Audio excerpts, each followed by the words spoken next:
Imagine you go to the office one day, you open your email and you just start reading and scrolling through all the emails.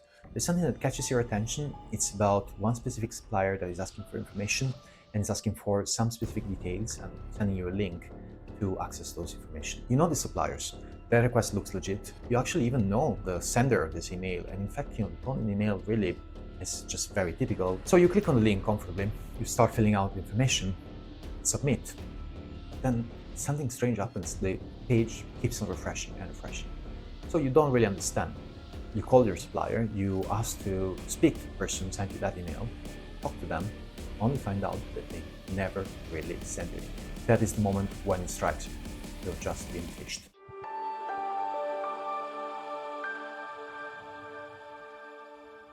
Hello Wolfers, welcome back to the Wolf Practice. As you can guess from the introduction, today we are going to continue our journey into cybersecurity, and particularly we're going to be looking at one very specific aspect: why very often cyber attacks start in operations, and why operations and operations teams are very susceptible to cyber attacks, and particularly to phishing. Because the world in operations is so fast, there's so much to do, and there are many tasks to be taken care of, trivial or more important, but still quite a lot of them.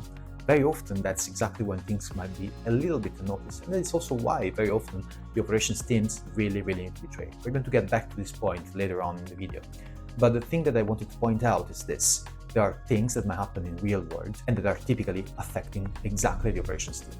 Things such as fake emails that look like real suppliers, Slack links sent from spoofed accounts, and urgent purchase orders that basically work around the typical controls. There have been so many cases out there, even from very established, strong companies, supposedly extremely well-trained and covered from a cybersecurity perspective, and yet those cyber attacks managed to hit the target for these companies, costing them millions and millions in direct thefts or even recovery actions required. I invite you to take a look at the cases that exist out there. Think about the Toyota case or the British Airways case, just to name a couple. But the thing that I wanted to point out here is that there are things that can be done to prevent these things from happening and effectively stop the breach before it even occurs. Before, I'm going to give you 3 quick tips to address this specific issue. The first one is running realistic phishing simulations targeted and tailored to operations specifically. Probably some of you are already doing this, but it is important to make sure that these phishing simulations are really realistic. They're really specific to what might happen in the operations world, not just generic phishing attempts. In relation to this, you might want to launch number 2, micro drills on a weekly basis in real workflows. And finally, because you have been designing and operating this training and simulation environment, you might want to make sure you track performance.